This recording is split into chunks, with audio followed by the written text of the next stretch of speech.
Ketemu lagi di What With West. Sudah lama nggak ngobrol-ngobrol, kita nggak diskusi. Lumayan lah ya, mengisi kekosongan menjelang euforia Piala Dunia. Gue pingin banget ngobrol soal Piala Dunia. Siapa yang akan mengangkat trofi ini? Ini trofi mini waktu saya liputan di Piala Dunia 2022. Lumayan berat ini.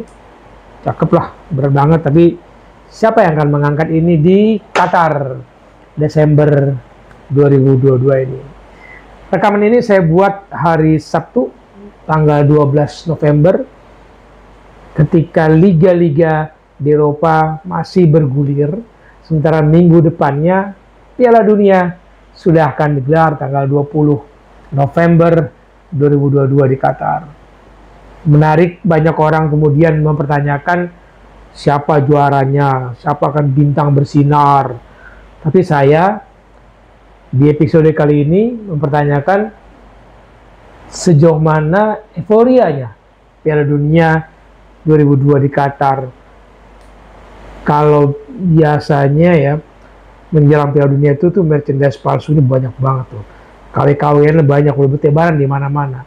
Ini aja ya, yang waktu di Piala Dunia 2002 itu 2002 di Korea dan Jepang itu kaos-kaosnya bertebaran tuh di toko-toko, kaos-kaos merchandise-nya.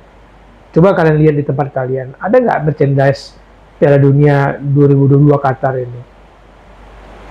Pilihan Qatar sudah diakui oleh mantan presiden FIFA, Blatter. Dia mengatakan ini sebuah kesalahan, bla bla bla bla bla. Sudahlah, kau sudah bermain dengan strategi politikmu, sudahlah, engkau sudah menerima ganjarannya.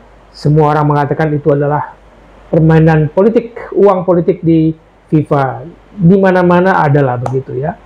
Tapi kemudian orang mempertanyakan kenapa Qatar membuat semua kompetisi di negara-negara lain itu harus menyesuaikan diri, dan nggak semudah itu ternyata menyesuaikan diri jadwalnya. Buktinya seminggu sebelum Piala Dunia dimulai, kompetisi masih digelar kok. Saat weekend ini tanggal 12, tanggal 13 itu masih ada yang main. Paling banyak tanggal 12 lah, Sabtu. Tapi tanggal 20 November sudah mulai. Kalau di biasanya di Piala Dunia sebelum-sebelumnya, kalau di musim panas, itu paling tidak sebulanan, para pemain sudah break, recovery, kemudian dia bergabung sama tim nasional mereka. Sempatlah beradaptasi dengan suasana baru di timnya, karena bermain bersama tim nasional kan nggak sesering mereka bermain di klub, saling kenal karakternya, saling mengenal gaya bermainnya. Sabtu tanggal 12 November di tengah hujan dan petir di sini, saya mempertanyakan apakah kualitas Piala Dunia 2022 di Qatar ini akan sama dengan Piala Dunia sebelumnya, atau karena ada penurunan kualitas. Bisa ya, bisa enggak. Tapi yang bisa iya, soal penurunan kualitas ini, lihat faktor pendukungnya. Pemain keletihan, nggak cukup waktu untuk beradaptasi, berlatih bersama, mengenal karakter yang lebih kuat untuk teman-temannya maksimalkan kemampuan potensi masing-masing, nggak cukup banyak waktu untuk belajar tactical game, meskipun mereka semua bisa anggap pemain profesional, terutama yang di Eropa gitu ya, mereka latihan. Tapi menghadapi lawan-lawan yang berbeda di Piala Dunia itu butuh penyesuaian kok. Kalau di kompetisi Eropa, anggap Liga Inggris atau Liga Spanyol, mereka ketemunya sudah jelas tuh lawan-lawannya. Nah ini bisa ketemu tim Afrika, tim Asia, tim Amerika Latin, tim Eropa, tim Oceania, beda-beda karakternya, beda-beda pula taktik yang dibutuhkan. Plus, yang menambah elemen yang mengatakan bahwa Piala Dunia ini bisa kualitasnya terganggu, tidak sama dengan Piala Dunia sebelumnya, adalah banyaknya pemain yang cedera. Banyak. Mungkin bisa bermain, bisa juga mereka harus jadi penonton. Menjelang kompetisi, menjelang Piala Dunia, sejumlah pemain dikabarkan cedera. Argentina Ada Dybala katanya cedera, ada Di Maria juga cedera. Banyak negara-negara lain juga menyebut sejumlah pemain cedera. Brazil kayaknya nggak terlalu banyak ya. Arthur Melo oke lah. Kanada, Costa Rica, apalagi Kroasia aman. Ekuador ada. Inggris itu banyak sekali pemain yang cedera. Mungkin tidak menjadi tim inti, mungkin, tapi namanya pemain sepak bola mau tapi Piala Dunia, dan pelatih punya backup plan, rencana untuk memilih pemain-pemain yang akan dimasukkan sebagai tim utama maupun tim pelapis nantinya kan. Nah, sejumlah pemain itu banyak dari Inggris tersebut ya. Ada kabarnya Calvin Phillips cedera, lalu Emil Smith Rowe juga nggak dalam kondisi yang fit, Reece James, Kyle Walker, siapa lagi? Bukayo Saka juga nggak dalam kondisi fit, Ben Chilwell. Semua orang menunggu pemain-pemain yang istilahnya bersinar di klub, harusnya bersinar juga di Piala Dunia. Prancis, N'Golo Kante, Paul Pogba, siapa lagi? Itu mengganggu sekali kekuatan timnas Prancis. Siapa yang meragukan peranan Kante ya kan? Jerman, Marco Reus, Timo Werner, Florian Wirtz, siapa lagi?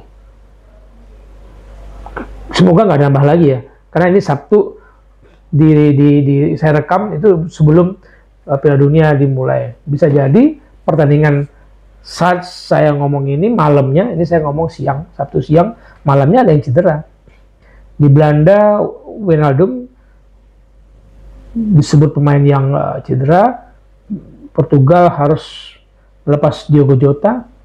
Siapa lagi yang mungkin dalam kondisi Pedro Neto. Portugal ada Nuno Mendes.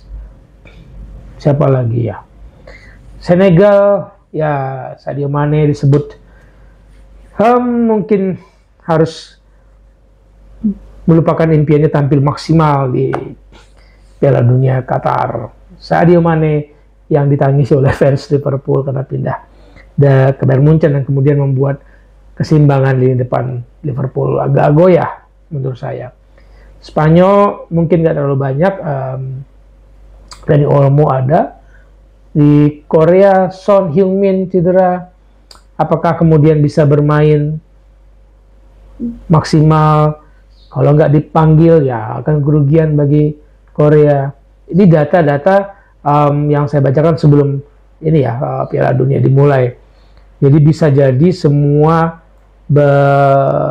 kondisi maksimal yang diharapkan oleh para pelatih tim nasional menjelang Piala Dunia itu terganggu dan strategi mereka harus dibongkar menjelang tampilnya mereka tim masing-masing di Piala Dunia.